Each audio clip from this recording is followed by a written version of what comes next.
अस्सलामुअलैकुम, doctor Abdullah from spark MKT ज़ेर। उम्मीद है कि आप सब खैर आफियत से होंगे। अच्छा बच्चों, आज का जो मेरा लेक्चर है वो है प्रोनाउन। सबसे पहले प्रोनाउन होता क्या है, प्रोनाउन की हम डेफिनेशन देखते हैं। प्रोनाउन हमारे पास एक ऐसा वर्ड होता है जो कि हमारे पास नाउन की जगह पे आ सके, इन प्लेस ऑफ नाउन हमारे पास आ सके। फॉर एग्जाम्पल मैं कहता हूँ कि ही गोज टू स्कूल। तो अब यहाँ पे एक और मैं सेंटेंस लिखता हूँ, इसमें मैं कहता हूँ अली गोज टू स्कूल। तो अब अगर आप देखें यहाँ पे अली है, यहाँ पे ही है, तो ये जो अली है ये तो मेरे पास है एक noun. The name of person place और thing is known as noun. लेकिन इस वाले सेंटेंस के अंदर यहाँ पे अली की जगह ही आ गया है, तो एक ऐसा वर्ड आ गया जो कि नाउन यानी अली की जगह पे आ रहा है। तो इस तरह के जो वर्ड्स होते हैं उन्हें हम प्रोनाउन कहते हैं। तो ये तो इसका इंट्रोडक्शन हो गया थोड़ा सा। अच्छा, अब हम आगे चलते हैं। सबसे पहले हम थोड़ी सी पढ़ेंगे कि नाउन की टाइप्स कौन कौन सी है ना, जरा हम उन्हें देख लेते हैं। देखिए, जो सबसे पहले है हमारे पास वो है अपना पर्सनल प्रोनाउन। जो होते हैं हमारे पास आगे हम जाके जो अगला हमारा पूरा टेबल है वो हम पर्सनल प्रोनाउन का ही पढ़ेंगे, जिसके अंदर हमारे पास आई होता है, वही होता है, यू होता है, ही होता है, शी होता है, इट होता है, दे होता है। तो ये सारे हमारे पास पर्सनल प्रोनाउन कहलाते हैं। अब आपके पास जो क्वेश्चन आएगा वो आपको इस तरह दे सकता है कि आपको ही गोज टू स्कूल लिख दे, ही गोज टू स्कूल, और नीचे आपको 4 ऑप्शन दे दे और पूछ ले कि ही क्या है पढ़ा। तो आपको ऑप्शन दे दे कि अपना पर्सनल प्रोनाउन है, रिफ्लेक्सिव है, एम्फेटिक है, तो आपने उसे अपना पर्सनल के ऊपर टिक करना है, क्योंकि मैंने आपको बता दिया कि जो ये सारे हैं आई, वी, यू, तो ये सारे हमारे पास अपना पर्सनल प्रोनाउन कहलाते हैं, उनकी कैटेगरी के अंदर हमारे पास फॉल करते हैं। उसके बाद है हमारे पास अपना रिफ्लेक्सिव प्रोनाउन और एम्फेटिक प्रोनाउन। देखिए, जो रिफ्लेक्सिव और एम्फेटिक प्रोनाउन है ना, ये हमारे पास देखने के अंदर दोनों सेम लगते हैं। यानी देखें, यहाँ भी माई सेल्फ, यहाँ भी माई सेल्फ, जहाँ भी अवर सेल्फ, यहाँ भी अवर सेल्फ। तो देखने के अंदर ये जो केसेस हैं ये हमारे पास सेम लगते हैं, लेकिन इसका फंक्शन डिफरेंट है। हम आगे जाके अपना पढ़ेंगे कि किस तरह से आपने आइडेंटिफाई करना है कि ये प्रोनाउन हमारे पास अपना रिफ्लेक्सिव है या एम्फेटिक है। उसके बाद आते हैं हमारे पास एम्फेटिक इंडेफिनिट प्रोनाउंस। देखें, जो इंडेफिनिट प्रोनाउंस होते हैं ना, अगर आपको याद हो एसवी एग्रीमेंट के अंदर हमने 16 वर्ड्स पढ़े थे, somebody, someone, somewhere, something, nobody, no one, nowhere, nothing. तो इस तरह से हमने 16 वर्ड्स पढ़े थे, तो वो सारे हमारे पास इंडेफिनिट प्रोनाउन ही होते हैं। अब आपको ये जो अपना क्वेश्चन है पेपर के अंदर आपको इस तरह से दे सकता है, आपको कह सकता है समथिंग, मैं एग्जांपल लिख रहा हूँ, something that is required is precious. और आपसे पूछ सकता है कि अंडरलाइन करके कि ये आपको अपना समथिंग क्या है पढ़ा, तो वहां पे आपने जवाब देना होगा कि समथिंग हमारे पास इंडेफिनिट प्रोनाउन की कैटेगरी के अंदर फॉल करता है। तो ये क्लासिफिकेशन आपने इस तरह से याद रखनी है। उसके बाद है हमारे पास अपना डिस्ट्रीब्यूटिव प्रोनाउन, ईच, एवरी, ये सारे हमारे पास डिस्ट्रीब्यूटिव प्रोनाउन होते हैं। उसके बाद आता है reciprocal pronoun, each, other, one and other, ये हमारे पास रेसिप्रोकल प्रोनाउन होते हैं। ये मैं बस आपको थोड़ा मोटा इंट्रोडक्शन दे रहा हूँ, जो इनका फंक्शन है और जो इनके रूल्स हैं वो हम स्टेप बाय वाइज अपना डिस्कस करेंगे। उसके बाद है हमारे पास अपना relative pronoun, who, which, that, हमारे पास रिलेटिव प्रोनाउन होते हैं। और इंट्रोगेटिव प्रोनाउन भी हमारे पास हु और विच होते हैं। जब भी हमारे पास कोई सेंटेंस, कोई हमारे पास इंट्रोगेटिव सेंटेंस हु और विच से बन रहा होगा, तो वहां पे हमारे पास हु, विच, इंट्रोगेटिव प्रोनाउन होंगे। इसकी यानी इन दोनों की मैं आपको एग्जांपल दे देता हूँ। मैं कहता हूँ who is on the door, तो यहाँ पे हु जो है ना वो मेरे पास इंट्रोगेटिव प्रोनाउन है। इसकी एक और एग्जांपल, अब अपना हु को मैं आपको रिलेटिव प्रोनाउन में यूज करके दिखा देता हूँ। मैं कहता हूँ कि the best person is who help the poor, who helps the poor. तो अब यहाँ पे जो हु है वो हमारे पास रिलेटिव प्रोनाउन है। तो ये अपने फंक्शन के बेस पे डिसाइड करना है कि जो है ना हु हमारे पास, हु विच हमारे पास क्या है पहले। अगर वो किसी इंट्रोगेटिव सेंटेंस में आ रहे हैं तो इंट्रोगेटिव प्रोनाउन है, लेकिन अगर वो हमारे पास किसी जो है ना किसी चीज को अपने मॉडिफाई कर रहे हैं या हमारे पास सेंटेंस के दरमियान में आ रहे हैं, तो वो हमारे पास रिलेटिव प्रोनाउन होते हैं। अच्छा, उसके बाद हम चलते हैं अपना पर्सनल प्रोनाउन की तरफ। अच्छा बच्चों, ये जो टेबल है ना, टेबल ऑफ पर्सनल प्रोनाउन, तो जिस बच्चे ने ये टेबल याद कर लिया ना, तो उसका प्रोनाउन का टॉपिक 50% कवर हो जाएगा। इसके अंदर आपने करना क्या क्या है, आपने एक तो सब्जेक्टिव केस, अपना पोजेसिव एडजेक्टिव और ऑब्जेक्टिव केस, ये 3 केस तो आपने मस्ट याद ही रखने हैं ना, यानी आपने अपना याद ही इस तरह करना है ना। फॉर एग्जांपल, अगर कोई आपसे पूछे कि भाई जो आई है, आई के केस सुनाओ, तो आपने बोलना है आई, माई, मी। कोई आपसे पूछे वी के केस सुनाओ, तो वी, आवर, अस। तो अब अगर आप यहाँ देखें तो ये जो माई है पोजेसिव एडजेक्टिव है और मी मेरे पास ऑब्जेक्टिव केस है, क्योंकि यही केस हमारे पास काम आते हैं। लेकिन आपको ये भी पता होना चाहिए कि जो माई का पोजेसिव प्रोनाउन क्या है और इसके रिफ्लेक्सिव और इम्फेटिक हमारे पास केस किस तरह बनते हैं। तो ये सारा टेबल आपने एज सच क्रैम कर लेना है। मैं आपको एक बार रीड भी कराता हूँ। जो आई है, आई का हमारे पास अपना पोजेसिव एडजेक्टिव है माई, उसका पोजेसिव प्रोनाउन है माइन, इसका ऑब्जेक्टिव केस है आई का मी, और आई का रिफ्लेक्सिव प्रोनाउन है माई सेल्फ, और आई का इम्फेटिक प्रोनाउन है माई सेल्फ। तो इस तरह से सारा टेबल जो है ना आपने क्रैम कर लेना अच्छी तरह से। ये आपको याद करने वाला काम है। इसके बाद हम चलते हैं इनके रूल्स की तरफ। सबसे पहले जो हमारे पास रूल है वो आता है हमारे पास ऑर्डर ऑफ प्रोनाउन का, कि अगर हमारे पास एक सेंटेंस में 4-5 प्रोनाउंस आ गए हैं तो हमें उसे किस तरह अरेंज करना है। तो जब भी इसकी मैं आपको एग्जांपल देता हूँ। अगर मेरे पास फॉर एग्जांपल के इस तरह से मेरे पास 4-5 प्रोनाउन आ गए हैं, यू आ गया है, ही आ गया है, आई आ गया है, एक ऑप्शन में ये है, बी ऑप्शन में मेरे पास पहले है आई, फिर है ही और फिर है यू। तो मैंने इस चीज को किस तरह टैकल करना है, मैंने इसे टिक करना है या मैंने इसे टिक करना है, तो हम ये देखने की कोशिश करते हैं।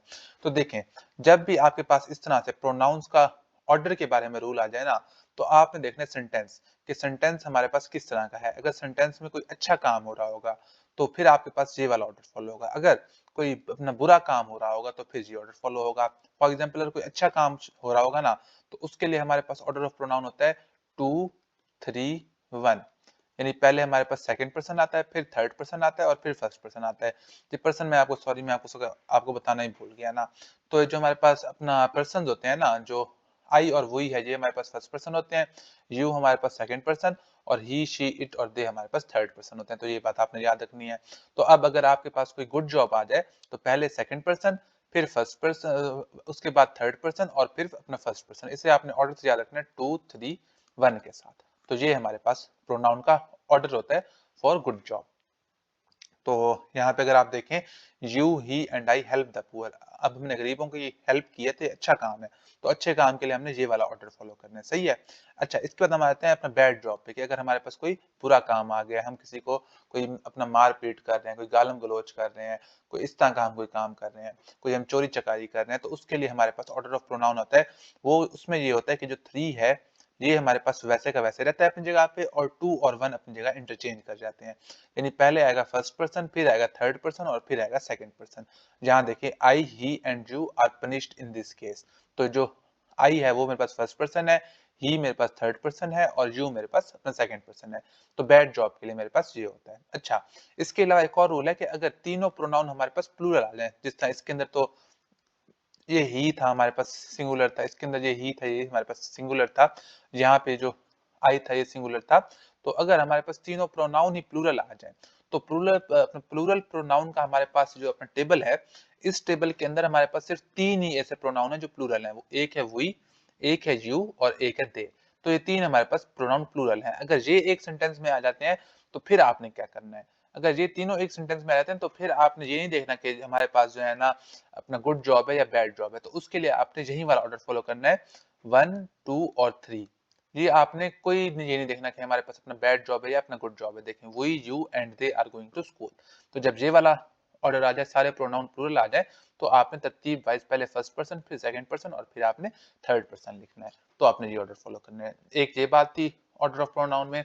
अच्छा, इसके अलावा एक और बात ये थी ऑर्डर ऑफ प्रोनाउन में, कि अगर एक प्रोनाउन आ जाए और एक नाउन आ जाए तो फिर आपने किस तरह देना है ऑर्डर। फॉर एग्जांपल यहाँ में देखें लिखा हुआ है आई एंड अली डिड इट, और यहाँ लिखा हुआ है Ali and I did it. तो इनमें से कौन सा सही है। तो देखें, जब एक प्रोनाउन आ जाए और दूसरा नाउन आ जाए, तो रूल कहता है कि पहले लिखना है हमने नाउन को और सेकंड नंबर पे हमने लिखना है प्रोनाउन को। यानी आई एंड अली डिड इट ये सेंटेंस रॉन्ग है, और Ali and I did it ये सेंटेंस मेरे पास करेक्ट है। तो इस बात का भी आपने ख्याल रख लेना है। उसके बाद हम चलते हैं इनके रूल्स की तरफ। सबसे पहले हमारे पास सब्जेक्टिव केस। अब सब्जेक्टिव केस आपको मैंने अभी अपने टेबल के अंदर दिखाया। फॉर एग्जांपल अगर मैं आई की बात करूं तो आई मेरे पास सब्जेक्टिव केस है। अब ये सब्जेक्टिव केस कहां कहां यूज होगा हम जरा वो देखते हैं। तो देखें, सबसे पहले है आफ्टर फॉर्म्स ऑफ बी, कि बी की जितनी भी फॉर्म्स है, आपको जहां भी बी की फॉर्म्स आ जाए नजर, तो आपने सब्जेक्टिव केस यूज करना है। अब बी की फॉर्म्स कौन कौन सी होती हैं, इज होता है, एम होता है, वॉज होता है और वर होता है। तो जहां भी आपको ये अपना ये चीजें आ जाए, इज एम आर भी होता है, तो आपने उसके बाद सब्जेक्टिव केस यूज करना है हमेशा हमेशा। अच्छा, यहाँ पे ना अक्सर बच्चे ये कहते हैं, मुझे अक्सर बच्चों की शिकायत हुई है मौसूल के, सर हमारी तो ना इन लेक्चर से रिपीटिशन हो रही है, हमने ये चीज पहले एक बार पढ़ी हुई है तो हम ये दोबारा क्यों पढ़े। देखें, ये जो रिपीटिशन है ना, ये आपको रिपीटिशन लग रही है, लेकिन ये आपकी एक तरह से रिवीजन हो रही है ना। अगर आप देखते हैं कि फॉर एग्जाम्पल अगर मैं ये रूल पढ़ा रहा हूँ, तो अगर आपको देखने से याद है कि ये रूल क्या है पढ़ा, तो आपकी रिवीजन अच्छी है पढ़ी, तो ये आपकी अपने रिपीटिशन की बजाय ये आपकी रिवीजन हो रही है ना एक तरह से। अच्छा, उसके बाद है कि हम ये सेंटेंस वो कर रहे थे, रूल डिस्कस कर रहे थे कि जितनी भी बी की फॉर्म्स है उनके बाद हम सब्जेक्टिव केस यूज करते हैं। तो यहाँ देखें, it is he who is क्या कहते हैं ऑन डोर। तो देखें, ये इज मेरे पास अपना बी की फॉर्म है, तो मैंने इस तरह लिखा sentence, it is him who is on the door में इट इज ही लिखा हुआ है। तो अब आपको अपने पेपर के अंदर यहाँ पे फिल इन द ब्लैंक दे देगा, ही लिख दे देगा, हिज लिख देगा, हिम लिख देगा। तो आपने ये रूल याद रखना है कि बी की फॉर्म के बाद आपने subjective case it is he आना है, इट इज हिम नहीं आना who is on the door. इसी तरह हमारे पास सेकंड सेंटेंस है, it is I who am mistaken. देखें, दोबारा यहाँ पे इज आ रहा है, बी की फॉर्म आ रही है, तो मैं सब्जेक्टिव केस यूज किया है आई। और यहाँ हु आ गया, आपको पता है हु इज दैट जब भी आ जाए तो उनके बाद जो वर्ब होता है उससे पहले वाले वर्ड को देख लगाता है, तो यहाँ आई के मुताबिक मैंने एम लगाया है। अब पेपर के अंदर यहाँ आपको इज लगा के दे देगा, it is I who is mistaken, तो आपने उससे सिलेक्ट नहीं करना, आपने देखना है आई के मुताबिक आपने फिर एम लगाना है। अगर यहाँ पे ही है तो ही के मुताबिक इज लगाना है, अगर यहाँ पे जो है ना अपना दे है तो दे के मुताबिक आपने आर लगाना है। तो इस बात का भी आपने ख्याल करना है। हाँ, अगर यहाँ पे हु आ जाए, अगर सेंटेंस ही किसी और तरह आ जाए तो फिर आपने उसे देखना है। अच्छा, उसके बाद हम देख लेते हैं कि सब्जेक्टिव केस कहाँ-कहाँ यूज होता है। अपना सेकंड फॉर्म पे है हमारे पास रेगुलर और इर्रेगुलर वर्ब से पहले। अब रेगुलर वर्ब्स कौन से होते हैं, ये मैंने आपको जो लेक्चर नंबर 1 था उसके अंदर पढ़ाया था कि ऐसे वर्ब जिनकी सेकंड और थर्ड फॉर्म ईडी लगाने से बन जाए वो हमारे पास होते हैं रेगुलर वर्ब्स। इस तरह ये मेरे पास प्ले है, प्ले, प्लेड, प्लेट। और ऐसे वर्ब्स जिनकी सेकंड और थर्ड फॉर्म मेरे पास ईडी लगाने से ना बने तो वो हमारे पास इरेगुलर वर्ब होते हैं, जैसे गो, वेंट, गॉन। तो ये मेरे पास एक इरेगुलर वर्ब है गो। तो इस ये चीज आपको क्लियर होगी। अच्छा, अब रेगुलर और इरेगुलर वर्ब से पहले हमने क्या लगाना है, सब्जेक्टिव केस। जिस तरह यहाँ प्लेड है, देखिए अभी मैंने आपको बताया समझाया प्ले, तो प्ले एक रेगुलर वर्ब है, तो इससे पहले मैंने क्या लगाया, सब्जेक्टिव केस, ही प्लेड है मैच। इसी तरह दे गो टू स्कूल, ये मैंने आपको अभी गो की एग्जांपल दी, तो गो एक इरेगुलर वर्ब है, तो इरेगुलर वर्ब से पहले भी मैं सब्जेक्टिव केस लगाऊंगा। तो इस तरह मेरा ये जो रूल नंबर 2 है वो भी क्लियर हो गया। उसके बाद चलते हैं रूल नंबर 3 के ऊपर। रूल नंबर 3 है कि देन और एज के बाद हम सब्जेक्टिव केस भी यूज कर सकते हैं, ऑब्जेक्टिव केस भी यूज कर सकते हैं। ये रूल थोड़ा जो है ना हमारे पास अपना टेक्निकल रूल है, इस रूल को समझते हैं। देखें, अब जब भी हमारे पास देन या अपना अपना देन आ जाए या एज आ जाए, तो आपने देखना है कि किसकी बात हो रही है किसके साथ। एग्जाम्पल मैं आपको बताता हूँ, मैं कहता हूँ Ahmad is taller than I. अब देखें, मैंने यहाँ पे आई क्यों लगाया, मी क्यों लगाया, एक सवाल तो ये। अब देखें, Ahmad is taller than I के अंदर अब कंपैरिजन किस किस का हो रहा है, कंपैरिजन हो रहा है अहमद का और इस बंदे का। अब इस बंदे को मैं नहीं जानता, फॉर एग्जांपल मैंने क्वेश्चन मार्क लगा दिया, तो अब अहमद क्या है, यहाँ पे अपना सब्जेक्ट है, ये इज मेरे पास वर्ब है, तो अब अहमद का कंपैरिजन हो रहा है इससे। तो अगर यहाँ सब्जेक्ट है तो यहाँ भी मेरे पास सब्जेक्ट ही आना चाहिए, तो सब्जेक्ट के लिए मैं सब्जेक्टिव केस यूज करूंगा। इसे ही हम कहते हैं कंपैरिजन ऑफ सेम थिंग्स, हम डन करते हैं।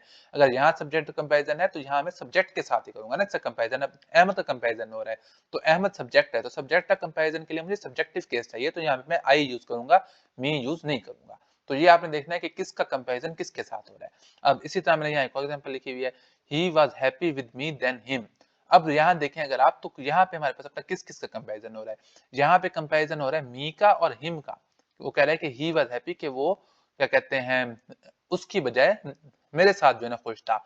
तो मी और हिम का कंपैरिजन हो रहा है, तो यहाँ पे मी था, अगर यहाँ पे मैं आपको फिल इन द ब्लैंक ला के दे देता, तो यहाँ पे विद मी ऑब्जेक्ट है, तो ऑब्जेक्ट का कंपैरिजन ऑब्जेक्ट के साथ होगा, तो यहाँ पे ही नहीं आएगा, यहाँ पे हिम ही आएगा, क्योंकि ऑब्जेक्ट का कंपैरिजन ऑब्जेक्ट के साथ करना है। तो इस तरह आपने सेंटेंस के अंदर देखना है कि किसका कंपैरिजन किसके साथ हो रहा है। उसके बाद हमारे पास फोर्थ है रूल के सब्जेक्टिव केस कहाँ कहाँ यूज होता है, ये रूल पढ़ रहे हैं। तो फोर्थ रूल ये है कि जितनी भी कंजंक्शन हैं उनके बाद हमारे पास सब्जेक्टिव केस यूज होता है। जो कंजंक्शन है वो हमारा जो पहला टॉपिक था प्रेजेंट क्लॉज का, उसके अंदर हमने सब ऑर्डिनेटिंग भी और कोऑर्डिनेटिंग कंजंक्शन भी पढ़ी। तो जितनी भी कंजंक्शन है उनके बाद हम सब्जेक्टिव केस यूज करते हैं। जिस तरह they were going to school when they saw a bus, तो अपना when before after because since though although even though if as if even if who with that. तो ये आपको कंजंक्शन होप सो अब तक याद हो गई होंगी।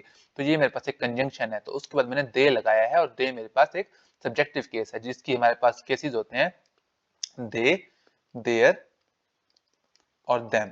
तो ये इसके केसेस होते हैं, तो दे मेरे पास एक सब्जेक्टिव केस होता है। उसके बाद है मेरे पास ऑब्जेक्टिव केस के। ऑब्जेक्टिव केस हम कहाँ कहाँ यूज करते हैं, देखें।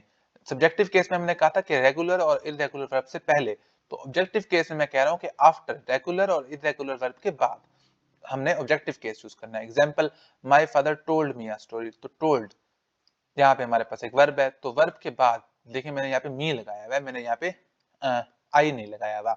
तो ये आपने ख्याल करना है कि जहां भी रेगुलर या इरेगुलर वर्ब के बाद आपने ऑब्जेक्टिव केस यूज करना है। ये हमारा रूल नंबर 1 है। इसके बाद चलते हैं रूल नंबर 2 पे। रूल नंबर 2 है कि आफ्टर प्रेपोजिशन के जितने भी प्रेपोजिशन आ जाए ना, उनके बाद हमने ऑब्जेक्टिव केस यूज करना है। एग्जाम्पल देखते हैं इसकी, I held the book between me and the सन।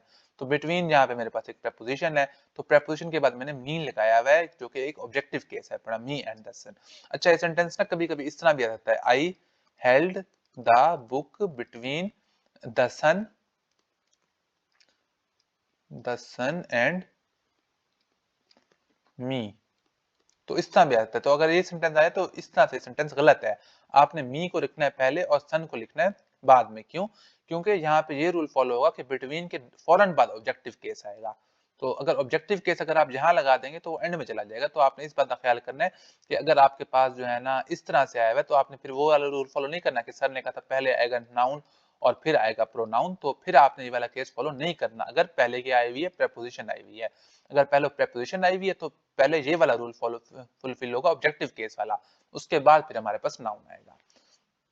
अच्छा, उसके बाद है अपना लेट। हम ये पढ़ रहे थे कि ऑब्जेक्टिव केस कहाँ कहाँ यूज होता है, तो अपना लेट के बाद भी हमारे पास ऑब्जेक्टिव केस यूज होता है। जिस तरह लेट मी डू इट, तो मी यहाँ पे मेरे पास ऑब्जेक्टिव केस है, पढ़ा। अच्छा, उसके बाद फोर्थ रूल है, if both and all followed by then, कि अगर बोथ और सॉरी, अगर देन के साथ हम अगर देन के बाद हमारे पास बोथ या ऑल आ जाए तो हम उसका ऑब्जेक्टिव केस यूज करते हैं। अब फॉर एग्जांपल देखें, I am taller than them all, तो अब यहाँ पे देन आया हुआ है। अब पहले मैंने आपको कहा था कि अगर यहाँ पे ऑल ना होता तो फिर मैं यहाँ पे लिखता I am taller than him कह देता या ही कह देता, अगर यहाँ पे ऑल ना होता। लेकिन अब देन के बाद अगर बोथ या ऑल आ जाए तो फिर मैं हमेशा हमेशा क्या यूज करता हूँ, ऑब्जेक्टिव केस यूज करता हूँ। फिर मुझे कोई कंपैरिजन करने की जरूरत ही नहीं है।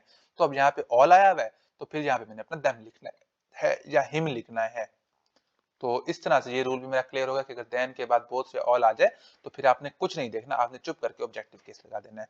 उसके बाद हमारे पास अपना रूल नंबर 5 है कि ऑब्जेक्टिव केस कहाँ कहाँ यूज होता है, तो वो है जीरेंट। जीरेंट के बाद हमने हमेशा हमेशा ऑब्जेक्टिव केस यूज करना है। फॉर एग्जाम्पल, अगर मैं आपको पहले केस बताता हूँ, शी जो है इसके केसेस होते हैं हमारे पास हर और हर।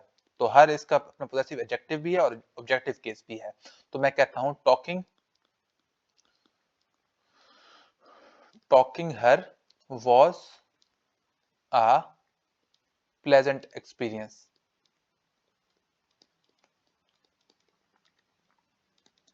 तो अगर आप यहाँ देखें, यहाँ पे जो हर है ये मेरे पास ऑब्जेक्टिव केस है। इस तरह यहाँ मैं कहता हूँ talking him was a pleasant experience, तो हिम या हर यहाँ पे फिर ऑब्जेक्टिव केस यूज हो रहे हैं। तो ये हमारे पास थे 5 रूल्स के ऑब्जेक्टिव केस कहाँ कहाँ यूज होना है। सही हो गया। उसके बाद हम चलते हैं पोजेसिव प्रोनाउंस के रूल की तरफ। जो पोजेसिव प्रोनाउन का पहला रूल है वो ये है कि आपने पोजेसिव प्रोनाउन के साथ कभी भी अपोस्ट्रोफी यूज नहीं करनी। अगर आपको याद हो, जब आप बचपन में क्या कहते हैं एप्लीकेशन लिखते थे, तो वहां आप अगर लिखते थे ना यूज ऑब्जेंटली, और अगर ऊपर अपोस्ट्रोफी डाल देते थे तो टीचर इसे क्रॉस करके आपका एक नंबर डिडक्ट कर लेते थे। क्यों? क्योंकि इनके साथ पोजेसिव प्रोनाउंस के साथ आपने अपोस्ट्रोफी यूज नहीं करना, यूज ओबीडिएंटली, तो आपने इसे इस तरह से लिखना होता था, अपोस्ट्रोफी यूज नहीं करना। इसका पहला रूल तो ये था। अच्छा, इसका सेकंड रूल ये है कि क्या कहते हैं, आफ्टर प्रेपोजिशन, प्रेपोजिशन के बाद हम अपना पोजेसिव प्रोनाउन यूज करते हैं। अब अक्सर बच्चे कंफ्यूज होते हैं, वो कहते हैं सर आपने यहाँ पे कहा कि आफ्टर प्रेपोजिशन हम ऑब्जेक्टिव केस यूज करते हैं, आप यहाँ कह रहे हैं कि आफ्टर प्रेपोजिशन हम पोजेसिव प्रोनाउन यूज करते हैं। तो इसका रूल ये है कि आफ्टर प्रेपोजिशन अगर हमारे पास पॉजिटिव सेंस आ रही होगी, यानी का, की, के, मेरा, मेरी, अगर इस तरह की हमारे पास कोई सेंस आ रही होगी जिससे हम अपना पॉजिटिव सेंस कहते हैं इसे इंग्लिश में, तो फिर हम लोग पॉजिटिव प्रोनाउन यूज करेंगे। एग्जांपल मैं आपको देता हूँ, the book of mine is very expensive. अगर अब मैं इसे उर्दू में ट्रांसलेट करूँ तो मैं कहूंगा कि मेरी किताब बड़ी क्या है, अपना महंगी है, या मेरी कार बड़ी महंगी है। तो जब मेरी, मैंने अभी कहा का, की, के, मेरा, मेरी की सेंस आ रही हो प्रेपोजिशन के बाद, तो आपने क्या यूज करना है, पॉजिटिव प्रोनाउन यूज करना है, आपने ऑब्जेक्टिव केस यूज नहीं करना। तो इस तरह से इसका रूल भी हमारे पास इंप्लीमेंट होता है। उसके बाद हमारे पास थर्ड रूल है अपना पोजेसिव प्रोनाउन का, कि पोजेसिव प्रोनाउन को हम नाउन के बगैर यूज करते हैं, इसके साथ हम नाउन नहीं लिखते होते। जिस तरह yours book is very expensive, ये मेरे पास सेंटेंस गलत है। Yours is very expensive book, ये सेंटेंस मेरे पास करेक्ट है। तो पोजेसिव प्रोनाउन का तीसरा रूल ये है कि इसे हम लोग नाउन के बगैर यूज करते हैं, बेशक ये अपना वर्ब से पहले आए या वर्ब के बाद। इसका रूल एक ही है कि इसे हमने इसके साथ हमने कोई अपना नाउन नहीं लिखना। For example, there's is an expensive car, यहाँ मैं ऐसा नहीं लिखना, देयर्स कार अगर मैं लिख दूंगा वो सेंटेंस गलत हो जाएगा। तो इज वर्ब है, तो अपना वर्ब से पहले पोजेसिव प्रोनाउन अगर आएगा तो वो अकेला आएगा, उसके साथ कोई नाउन नहीं आएगा। और इसी तरह ही आफ्टर वर्ब, अगर वर्ब के बाद भी आएगा तो वो अकेला आएगा। दिस बुक इज यूअर्स, तो इज यहाँ पे वर्ब है और यूअर्स यहाँ पे पोजेसिव प्रोनाउन है, इसके साथ मैंने कोई भी नाउन इंक्लूड नहीं करना। तो ये इसका हमारे पास अपना थर्ड रूल था। उसके बाद है हमारे पास रूल ऑफ पोजेसिव एडजेक्टिव। अब हम चलते हैं पोजेसिव एडजेक्टिव की तरफ। देखें, जो सबसे पहला रूल है ना हमारे पास अपना पोजेसिव एडजेक्टिव का, वो ये है कि इसके साथ हमेशा हमेशा नाउन आता है। अपना पोजेसिव प्रोनाउन के साथ हमने बात की थी कि कोई नाउन नहीं आएगा, लेकिन पोजेसिव एडजेक्टिव के साथ हमारे पास कोई ना कोई नाउन आएगा। फॉर एग्जाम्पल, यूअर हमारे पास एक अपना पोजेसिव एडजेक्टिव है, जिसकी हमारे पास केसेस होते हैं यू, यूअर, यू। तो ये वाला यूअर हमारे पास अपना पोजेसिव एडजेक्टिव है। तो your book is very expensive, तो यूअर के साथ मैंने क्या लिखा, नाउन लिखा, एक अदद बुक। तो जो इसका पहला रूल है वो ये है कि पोजेसिव एडजेक्टिव के साथ हमेशा हमेशा कोई ना कोई नाउन आता है। उसके बाद सेकंड रूल है कि जीरेंड से पहले हम लोग पोजेसिव एडजेक्टिव यूज करते हैं, क्योंकि जो जीरेंड होता है ना वो हमारे पास नाउन के तौर पे एक्ट कर रहा होता है। तो नाउन से पहले पहले अगर हम लोग यूज करेंगे तो हम पोजेसिव एडजेक्टिव यूज करेंगे, पोजेसिव प्रोनाउन यूज नहीं करेंगे। For example, I do not like your singing, तो यहाँ पे मैं यूअर्स नहीं लिखूंगा, यूअर सिंगिंग लिखूंगा। इसी तरह, I do not like her dancing, तो शी, हर। शी के अगर मैं आपको बताऊं केसेस, शी, हर, तो ये मेरे पास शी के केसेस होते हैं। तो ये वाला हर मैंने यहाँ पे यूज किया, I do not like her dancing. तो हर यहाँ पे पोजेसिव एडजेक्टिव है। आपसे ये क्वेश्चन यूं भी पूछ सकता है कि आपको हर को अंडरलाइन कर दे और पूछ ले कि यहाँ पे हर क्या है, अपना सब्जेक्टिव केस है, ऑब्जेक्टिव केस है, पोजेसिव एडजेक्टिव है या पोजेसिव प्रोनाउन है। तो आपको पता होना चाहिए कि जीरेंड से पहले हम लोग पोजेसिव एडजेक्टिव यूज करते हैं, पोजेसिव प्रोनाउन यूज नहीं करते होते। उसके बाद है मेरे पास रिफ्लेक्सिव केस। रिफ्लेक्सिव केस हम कहाँ कहाँ यूज करेंगे? देखें, जो इसका पहला रूल है ना, सबसे पहले मैं आपको इसके थोड़े से जनरल रूल्स बता दूं कि इसके जनरल रूल्स क्या है, अपना जनरल रूल्स क्या है पढ़े। सबसे पहले, रिफ्लेक्सिव केस उस वक्त यूज होगा जब हमारे पास ये जो मैं आपको अपना अपना वर्ड अभी मैं आपको पढ़ाने लगा हूं, तो इनके साथ रिफ्लेक्सिव केस उस वक्त यूज होगा जब ये वाले वर्ड्स एज अ वर्ब आएंगे। जब ये वाले वर्ड्स एज अ वर्ब नहीं आएंगे तो इनके साथ कोई रिफ्लेक्सिव केस यूज नहीं होगा। और वर्ब भी कौन से? इनट्रांजिटिव वर्ब, ट्रांजिटिव वर्ब नहीं। ट्रांजिटिव इनट्रांजिटिव वर्ब का जो हमारे पास डिफरेंस है वो मैंने आपको लेक्चर नंबर 1 के अंदर समझाया था, और आगे हम जाकर वर्ब में ही पढ़ेंगे। ऐसा वर्ब जिसके साथ ऑब्जेक्ट आता है वो ट्रांजिटिव होता है, और ऐसा वर्ब जिसके साथ ऑब्जेक्ट नहीं आता वो इनट्रांजिटिव वर्ब होता है। सही है? तो एक रूल तो जो है ना आपने ये याद रखना है कि जो है ना, ये जो रिफ्लेक्सिव केस है उन वर्ड्स के साथ आएगा जो as a intransitive verb use होंगे। ठीक है, एक रूल ये हो गया हमारा सबसे फर्स्ट रूल। सेकंड रूल ये है कि आप अक्सर पढ़ते हैं कि टू के साथ हम लोग हमेशा वर्ब की फर्स्ट फॉर्म लगाते हैं, जिसे आप इन्फिनेटिव का नाम देते होते हैं। तो ये बात भी आपने याद रखनी है। लेकिन अब जब हम ये वाले वर्ड्स पढ़ेंगे तो इसके अंदर हम क्या करेंगे कि जब रिफ्लेक्सिव केस आ जाएगा और साथ टू आ जाएगा तो उसके साथ हम वर्ब की आईएनजी फॉर्म यूज करेंगे। वही मैं अभी आपको जाके आगे समझाता होता हूँ। अभी मैं आगे जाके आपको समझाऊंगा। तो अब वो वर्ड्स हमारे पास कौन कौन से हैं तो वो देखें। पहले वर्ड है हमारे पास हेयर। हेयर की निमोनिक से आपने ये वर्ड याद करना है। उनमें से वर्ड कौन कौन से हैं? H for hurt, A for apply, I for introduce और R फॉर रिजाइन। तो देखें, सबसे पहले आता है हर्ट। तो देखें, मिस्टर अली हर्ट हिमसेल्फ, तो हर्ट यहाँ पे मेरे पास वर्ब है, तो उसके बाद मैंने रिफ्लेक्सिव केस यूज किया हुआ है हिमसेल्फ। तो इस तरह से हर्ट के साथ रिफ्लेक्सिव केस आएगा। उसके बाद है अप्लाई। तो देखें, जो अप्लाई है, अप्लाई के हमारे पास अपना दो केसेस हैं। एक है मेरे पास अप्लाई फॉर और एक है अप्लाई टू। जो अप्लाई फॉर होता है इसके साथ मेरे पास रिफ्लेक्सिव केस नहीं आता होता, और अप्लाई टू के साथ मेरे पास रिफ्लेक्सिव केस आता होता है। जिस तरह he applied himself to doing MBBS, तो अप्लाई के साथ जब टू आएगा तो फिर हमने इसके साथ क्या रिफ्लेक्सिव केस यूज करना है। अप्लाइड फॉर के साथ हमने रिफ्लेक्सिव केस यूज नहीं करना। उसके बाद इंट्रोड्यूस। तो इंट्रोड्यूस के साथ हमने हमेशा हमेशा रिफ्लेक्सिव केस यूज करना है। He introduce himself in the meeting. तो देखिए, इंट्रोड्यूस के साथ मैंने रिफ्लेक्सिव केस हिमसेल्फ का यूज किया हुआ है। उसके बाद है मेरे पास अपना रिजाइन। देखें, एक होता है रिजाइन फ्रॉम और एक होता है रिजाइन टू। देखें, जो रिजाइन फ्रॉम होता है ना, उसका मतलब होता है हमारे पास इस्तीफा देना, और इसके साथ हमारे पास सेल्फ केस यूज नहीं होता होता। लेकिन जो रिजाइन टू होता है इसके साथ हम सेल्फ केस यूज करते हैं और इसका मतलब होता है बेबस होना, बेबस होना। तो इसके साथ हम रिफ्लेक्सिव केस यूज करते हैं। तो he resign to doing MBBS, तो रिजाइन टू के साथ मैंने ही रिजाइंड हिमसेल्फ आएगा, सॉरी यहाँ पे he resigned himself to doing MBBS. तो रिजाइन टू के साथ हमने हमेशा हमेशा केस यूज करना है रिफ्लेक्सिव केस, और रिजाइन फ्रॉम के साथ हमने कोई रिफ्लेक्सिव केस यूज नहीं करना। उसके बाद हमारे पास अगला निमोनिक है हेयर, सॉरी अपना पार, हेयर तो हो गया ना। तो अगला निमोनिक है पार। अपना P for present, A for absent, इस A का मतलब अवेंज और इस R का मतलब रिवेंज। अच्छा देखें, सबसे पहले हमारे पास प्रेजेंट और एब्सेंट। प्रेजेंट और एब्सेंट का केस ना हमारे पास बिल्कुल जो है ना अपना सिमिलर है। देखें, मैंने अभी आपको बताया था कि जब ये वर्ड्स एज अ वर्ब आएंगे तो इनके साथ मैं रिफ्लेक्सिव केस यूज करूंगा।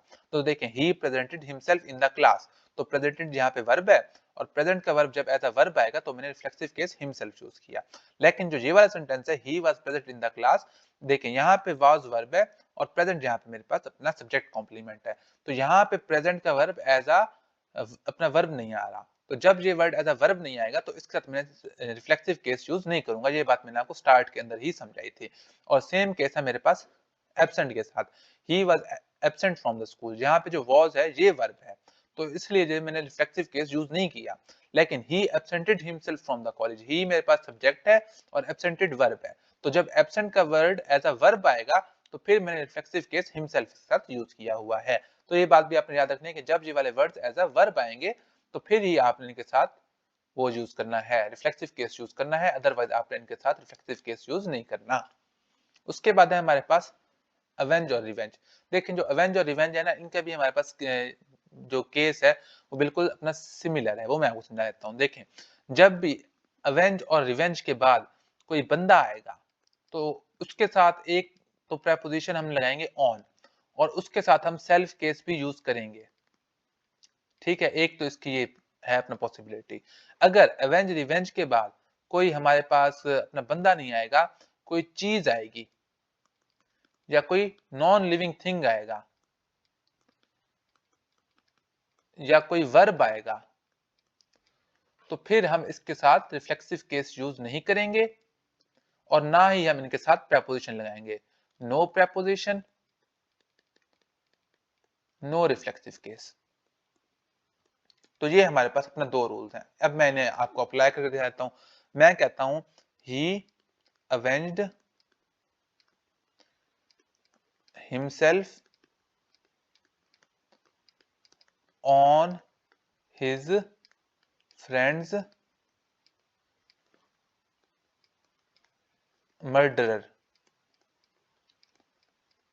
देखें, अब जहां में लिखा हुआ है मर्डरर, अगर आपको याद हो तो मैंने आपको जो सब्जेक्ट वर्ब एग्रीमेंट था उसके अंदर पढ़ाया था कि वर्ब के साथ अगर आप आर लगा देंगे तो वो कोई नाउन बन जाएगा। तो देखें, यहाँ पे मर्डर मेरे पास एक वर्ब है तो उसके साथ मैंने आर लगा दिया तो वो एक नाउन बन गया। और जो नाउन होता है वो तीन चीजें होती हैं, या होता है कोई पर्सन, या होती है प्लेस, या होती है थिंग। तो अब अगर आप यहाँ पे देखें मर्डरर, यहाँ पे हमारे पास कोई अपना बंदा ही होगा ना, कोई नॉन लिविंग थिंग तो हो नहीं सकता। तो जब यहाँ पे कोई बंदा आ गया है तो फिर मैंने आपको कहा था कि हमारे पास सेल्फ केस भी यूज होगा और प्रेपोजिशन ऑन भी आएगी। तो देखें, यहाँ पे सेल्फ केस भी यूज हुआ है और प्रेपोजिशन ऑन भी आई हुई है।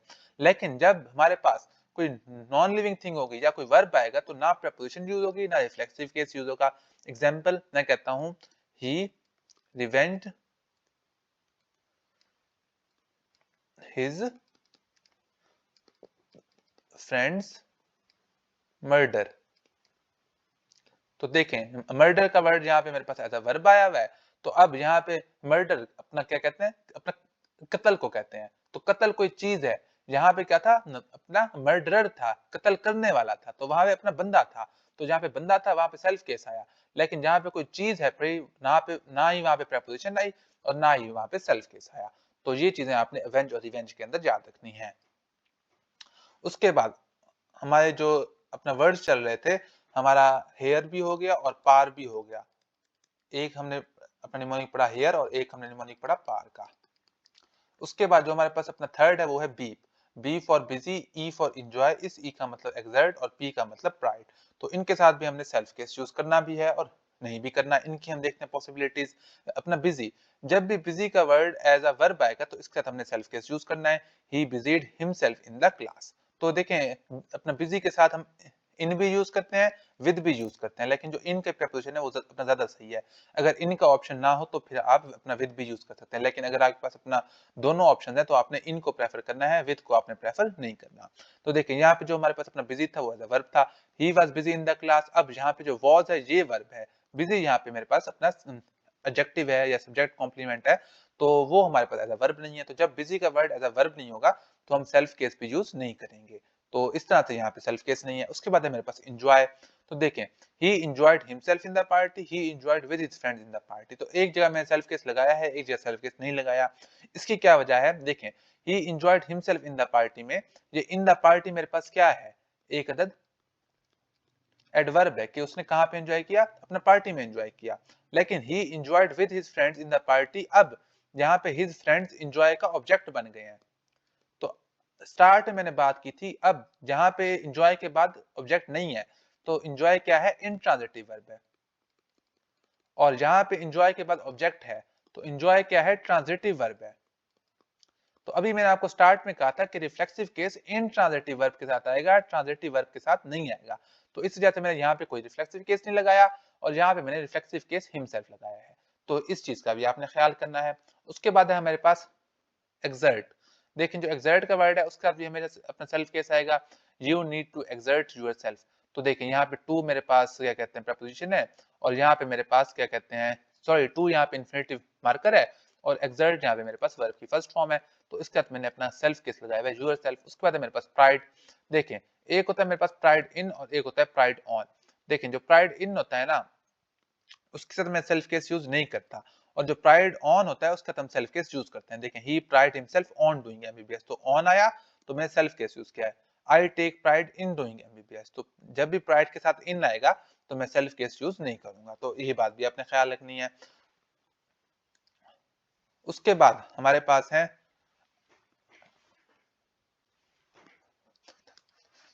अवेल।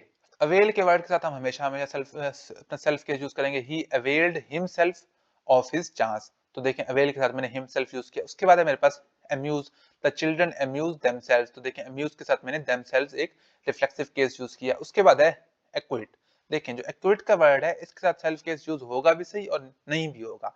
जब किसी एक्विट का वर्ड किसी मुजरिम को छोड़ने के लिए आएगा तो इसके साथ सेल्फ केस यूज नहीं होगा। जिस तरह द कोर्ट एक्विट्स हिम, तो यहाँ पे एक्विट्स एज अपना यूज वर्ब हो रहा है, लेकिन जब ये मुजरिम को छोड़ने के मीनिंग में आएगा इसके साथ मैं सेल्फ केस यूज नहीं करूंगा। लेकिन जब एक्विट का मतलब परफॉर्मेंस के मीनिंग में आएगा तो इसके साथ मैं सेल्फ केस यूज करूंगा। एग्जाम्पल देखें, he acquits himself excellently in the exams, कि उसने एग्जाम में एक्सीलेंट परफॉर्म किया। तो देखें, जब अपना परफॉर्मेंस का मीनिंग आया तो तब मैंने हिमसेल्फ एक केस यूज किया उसके साथ। उसके बाद है मेरे पास अडेप्ट और एडजस्ट। तो वो देखें, अडेप्ट और एडजस्ट के साथ भी हम हमेशा हमेशा सेल्फ केस यूज करेंगे। जिस तरह adapt yourself to new changes, इसी तरह adjust yourself to new changes. तो अडेप्ट और एडजस्ट के साथ भी हम हमेशा हमेशा सेल्फ केस यूज करेंगे। तो ये थे हमारे पास रिफ्लेक्सिव केस, कहाँ कहाँ हमने रिफ्लेक्सिव केसेस को किस किस तरह जो है ना यूज करना है। इसका मैंने आपको तकरीबन सारे का सारा ही ओवरव्यू आपको दे दिया है। उसके बाद है मेरे पास एम्फेटिक और अपना रेसिप्रोकल प्रोनाउन। देखें, जो एम्फेटिक प्रोनाउन होते हैं ना इनका रूल हमारे पास अपना बिल्कुल सीधा सीधा है। या तो ये बिल्कुल सब्जेक्ट के बाद यूज होते हैं या ये हमारे पास एंड के अंदर यूज होते हैं। कि ये दो पॉसिबिलिटीज हैं। एग्जांपल देखें, आई माई सेल्फ डिड इट। तो आई यहाँ पे सब्जेक्ट है और माई सेल्फ यहाँ पे इम्फेटिक प्रोनाउन है, रिफ्लेक्सिव प्रोनाउन नहीं है। रिफ्लेक्सिव प्रोनाउन की मैंने आपको अभी अपना कंडीशंस पढ़ाई है कि इंट्रांजिटिव वर्ब हो और जो मैंने आपको वर्ड्स बताए हैं उनके साथ है। इसी तरह I did it my self यहाँ पे एंड पे आया हुआ है, तो ये इम्फेटिक प्रोनाउन है। तो आपको बस इतनी ही इंक्वायरी आ सकती है कि आपको अंडरलाइन करके पूछ ले कि हाँ भाई यहाँ पे ये हमारे पास अपना माई सेल्फ क्या है, इम्फेटिक प्रोनाउन है या रिफ्लेक्सिव प्रोनाउन है। तो रिफ्लेक्सिव प्रोनाउन की अभी मैंने अपना 10-15 मिनट तकरीर की कि अगर ये वाले वर्ड्स आ जाएं और उनके साथ इस तरह से हो तो फिर वो रिफ्लेक्सिव प्रोनाउन होंगे, अदरवाइज वो इम्फेटिक प्रोनाउन ही होंगे। और ये हमारे पास जोर देने के लिए होते हैं। For example, I my self did it, के मैंने ही ये किया। तो जो चीज जोर देने के लिए यूज हो तो उसे हम इम्फेटिक प्रोनाउन कहते होते हैं। उसके बाद है रेसिप्रोकल प्रोनाउन। रेसिप्रोकल प्रोनाउन अभी मैंने आपको पढ़ाया कि जो ईच अदर और वन एंड अदर होते हैं वो हमारे पास रेसिप्रोकल प्रोनाउन होते हैं। तो इनका पहला रूल तो बिल्कुल सिंपल है कि ईच अदर हम दो लोगों के लिए यूज करते हैं और वन एंड अदर हम दो से ज्यादा लोगों के लिए यूज करते हैं। तो एक रूल तो इसका ये है। अच्छा, इसका सेकंड रूल ये है कि अगर ईच अदर या वन एंड अदर के बाद कोई नाउन आ जाए तो फिर आपने ईच अदर या वन एंड अदर के साथ अपोस्ट्रोफी का यूज करना है। एग्जाम्पल इसकी देखते हैं। मैं कहता हूं we need each other favour. तो फेवर यहाँ पे मेरे पास एक नाउन था। तो जब ईच अदर या वन एंड अदर के बाद कोई नाउन आ जाए तो आपने अपोस्ट्रोफी एस का यूज करना है। तो ये इसका हमारे पास रेसिप्रोकल प्रोनाउन का एक छोटा सा रूल है बेटा, तो ये भी आपने ध्यान में रखना है। उसके बाद हमारे पास नेक्स्ट रूल है कंपैरिजन ऑफ सेम थिंग्स। देखें, आप अक्सर एक सेंटेंस पढ़ते हैं my position is better then Ali, तो आप कहते हैं सेंटेंस गलत है। तो ये सेंटेंस गलत क्यों है? देखें, एक जगह आप पोजीशन का कंपैरिजन कर रहे हैं। ये जो हमारे मेरे पास अपना माई है, ये मेरे पास एक पोजेसिव एडजेक्टिव है और ये जो अपना पोजीशन है एक नाउन है। तो आप नाउन का कंपैरिजन कर रहे हैं अली के साथ। तो ये आपके पास कंपैरिजन ऑफ सेम थिंग्स, ये रूल वायलेट हो रहा है क्योंकि पोजीशन का कंपैरिजन पोजीशन के साथ करना चाहिए। तो आप इस सेंटेंस को सही करने के अपने दो तरीके हैं, एक ये तरीका और एक ये तरीका। या आप लिखें my position is better than the position of Ali. अब यहाँ पे आप अपना पोजीशन का कंपैरिजन अपना पोजीशन के साथ कर रहे हैं, तो ये तरीका सही है। या आप लिखें my position is better that of Ali, आप देन दैट ऑफ का यूज कर लें, तो ये तरीका भी हमारे पास सही है। तो इस तरह के हमारे पास इसे सही करने के दो तीन तरीके हैं। अगर कोई हमारे पास प्लूरल नाउन आ गया, अगर फॉर एग्जांपल यहाँ पे मैंगोज आ जाता, माई मैंगोज आर बेटर, फिर मैं यहाँ पे देन दैट के बजाय देन दोज ऑफ लिखता, देन दोज लिखता, अगर यहाँ पे कोई प्लूरल नाउन आ जाता, तो वो भी आपने चीज ख्याल करनी है। अच्छा, उसके बाद है मेरे पास अपना बिटवीन और अमंग। देखें, अक्सर बच्चों को ये मिसकंसेप्शन होती है कि जो बिटवीन होता है वो मेरे पास दो लोगों के लिए होता है और जो अमंग होता है वो दो से ज्यादा लोगों के लिए होता है, लेकिन उनकी ये बात बिल्कुल ही गलत है। क्यों? क्योंकि जब हमारे पास एक फिक्स तादाद हो कि हमारे पास कितने बंदे हैं, फिक्स तादाद हो, तो हम बिटवीन यूज करते हैं, और जब हमारे पास फिक्स तादाद ना हो तो फिर हम अमंग यूज करते हैं। एग्जाम्पल देखें, मैं कहता हूँ this agreement is signed between 20 countries. अब 20 कंट्रीज हैं तो एक से ज्यादा 20 हैं पड़े, लेकिन मैंने बिटवीन क्यों यूज किया? क्योंकि मुझे तादाद पता थी कि 20 कंट्रीज हैं। लेकिन अगर मैं यही सेंटेंस इस तरह लिखूं this agreement is signed among various countries, तो अब यहाँ मैंने अपना वेरियस लिखा, अब मेरे पास तादाद फिक्स नहीं है, तो फिर मैंने अमंग का वर्ड यूज किया। तो ये मेरे पास बिटवीन और अमंग के दरमियान अपना डिफरेंस है। उसके बाद है मेरे पास ईच और एवरी का रूल। देखें, ईच और एवरी का एक तो ये रूल है कि इनके साथ हमेशा हमेशा जो वर्ब आएगा वो तो आएगा सिंगुलर, जो वर्ब आएगा वो सिंगुलर आएगा। लेकिन जो पोजेसिव प्रोनाउन आएगा ना इनके साथ, तो जो हमारे पास करीब तरीन नाउन होगा ना उसके मुताबिक आएगा। For example each man and every woman is doing her duty, तो यहाँ पे मैंने हर लगाया है। अब अक्सर बच्चे कहेंगे नहीं सर यहाँ आपको हिज लगाना चाहिए था, हम जो अपना मेल जेंडर होता है उसे प्रेफर करते हैं। नहीं, यहाँ पे हम मेल जेंडर को प्रेफर नहीं करते। यहाँ पे जो हमारे पास करीब तरीन नाउन है, एक नाउन है वुमेन और एक नाउन है मैन, तो जो नाउन इस पोजेसिव प्रोनाउन के करीब होगा हमने उसे यूज करना है। जिस तरह यहाँ पे वुमेन था तो मैंने हर लगाया। इसी तरह each women and every man is doing his duty, अब यहाँ मैंने मैन के मुताबिक हिज लगाया क्योंकि मैन करीब था। इसी तरह each doctor pilot and soldier is ready to fight his war, अब यहाँ मैंने हिज लगाया। क्यों? क्योंकि सोल्जर के मुताबिक मैंने हिज लगाया है। तो इस तरह से आपने ये देखना है कि जो हमारे पास करीब तरीन नाउन है ना ईच और एवरी के साथ, जहाँ पे अपना पोजेसिव प्रोनाउन के, तो आपने उसके मुताबिक जो है ना वो लगाना है, क्या कहते हैं, आपने उस जेंडर के मुताबिक आपने पोजेसिव प्रोनाउन लगाना है। उसके बाद है रूल ऑफ वन। देखें, इसका जो रूल है ना अक्सर बंदों को बस ये लाइन याद होती है one is always followed by ones, लेकिन उन्हें इसका रूल नहीं पता होता। रूल ये होता है कि वन के बाद हमेशा हमेशा वर्ब आता है और वंस के बाद हमेशा हमेशा एक नाउन आता है। एग्जांपल देखें, one should do once duty, तो शुड यहाँ पे वर्ब है, तो अभी मैंने कहा कि अपना वर्ब से पहले कौन सा आएगा? अपना वन आएगा, और ये ड्यूटी यहाँ पे एक नाउन है पड़ा, तो नाउन से पहले अभी मैंने आपको समझाया कि वंस आएगा अपोस्ट्रोफी एस वाला।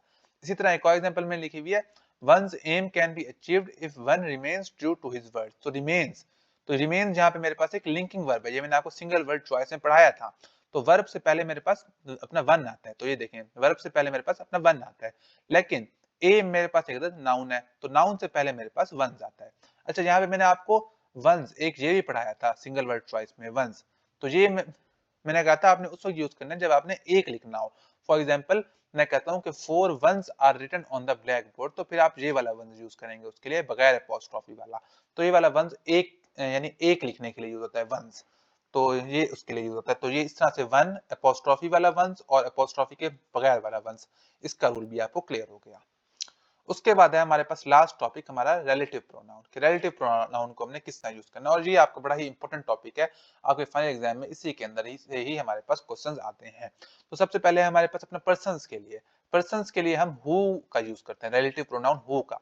For example, Ali who is my brother is going to USA, मैंने यहाँ पे अपना विच नहीं लगाया, क्यों? क्योंकि पर्सन्स के लिए हम हु यूज करते हैं। इसके बाद है एनिमल्स, एनिमल्स के लिए हम लोग विच यूज करते हैं, विच यूज करते हैं। For example, the cat which is under the table is mine.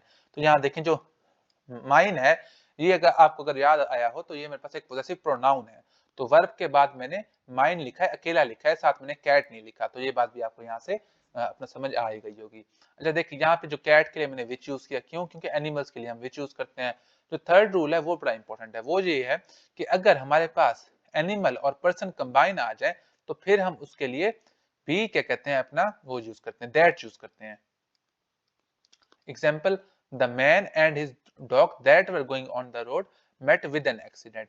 तो देखें, मैन एंड हिज डॉग, एक हमारे पास क्या कहते हैं आदमी है और एक जानवर है। तो आदमी और जानवर अगर दोनों आ जाए तो उसके लिए हम दैट का यूज करते होते हैं फिर। तो ये बात भी आपने याद रखनी है कि अगर खाली हमारे पास अपना पर्सन आ जाए तो वो यूज करते हैं, अगर खाली एनिमल आ जाए तो विच यूज करते हैं, अगर एनिमल और पर्सन दोनों साथ आ जाए तो फिर हम दैट यूज करते होते हैं। उसके बाद है हमारे पास कुछ ऐसे वर्ड्स हैं कि जब भी ये वर्ड्स आ जाए तो उनके साथ आपने दैट का यूज करना है। तो वो वर्ड हमारे पास कौन कौन से हैं? वो वर्ड हैं हमारे पास अपना something, anything, nothing, everything, same, only, none, much, all, no, any, few, little और एडजेक्टिव की थर्ड डिग्री। तो जब भी ये वाले वर्ड्स आ जाए तो आपने इसे अच्छी तरह क्रैम कर लेना है, ये बड़े इंपॉर्टेंट है। तो इनके साथ आपने हमेशा हमेशा दैट का यूज करना है। Example, something that is required was very expensive. तो समथिंग के साथ देखें यहाँ पे मैंने दैट यूज किया। This is the same movie that I सा लास्ट नाइट। तो सेम, तो ये देखें ये सेम का वर्ड आया हुआ है। तो जब भी सेम का वर्ड आए तो आपने दैट यूज करना है, आपने यहाँ पे विच यूज नहीं करना। अब यहाँ पे आपको 3-4 ऑप्शन दे देगा, दैट, विच, हु दे देगा, तो आपने यहाँ पे जरा क्या कहते हैं अपने अक्ल को यूज करके आपने यहाँ पे चॉइस करनी है। इस तरह, all the glitters that shine are not gold. तो ऑल, ऑल के साथ मैंने दैट चूज किया। तो देखें ये लिखा हुआ है ऑल, ऑल के साथ मैंने दैट चूज किया। He is the best teacher that teaches in the town. देखें यहाँ दैट है और यहाँ पे बेस्ट है, गुड, बेटर, बेस्ट, एडजेक्टिव की थर्ड डिग्री है, तो एडजेक्टिव की थर्ड डिग्री के साथ मैंने दैट चूज करना है। तो ये बात भी आपने याद रखनी है। अच्छा, उसके बाद है हमारे पास इंट्रोगेटिव प्रोनाउन। अभी मैं आपको हमने स्टार्ट में ही पढ़ा था कि जो हु और विच मैंने आपको बताया था कि किस तरह से ये हमारे पास इंट्रोगेटिव प्रोनाउन भी होते हैं और रिलेटिव प्रोनाउन भी होते हैं। तो अब हम देखते हैं हु विच हमारे पास इंट्रोगेटिव प्रोनाउन किस तरह से होते हैं। तो देखें, who is in the class that speaks truth. तो जब हमारे पास हु और विच एज इंट्रोगेटिव प्रोनाउन होंगे तो उसके साथ भी हमने दैट यूज करना है, विच यूज नहीं करना। तो ये देखें, हु और विच के साथ मैंने दैट चूज किया जब ये एज इंट्रोगेटिव प्रोनाउन होंगे। उसके बाद है कि थर्ड पर्सन एज एंटीसीडेंट यहाँ था। यानी अब देखें सर, एंटीसीडेंट क्या होता है? इस रूल का मतलब ये है कि जो थर्ड पर्सन है, अब थर्ड पर्सन कौन से हैं?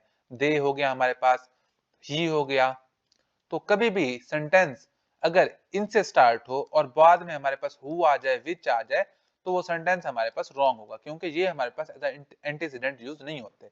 Example, they who are hard working get successful in life.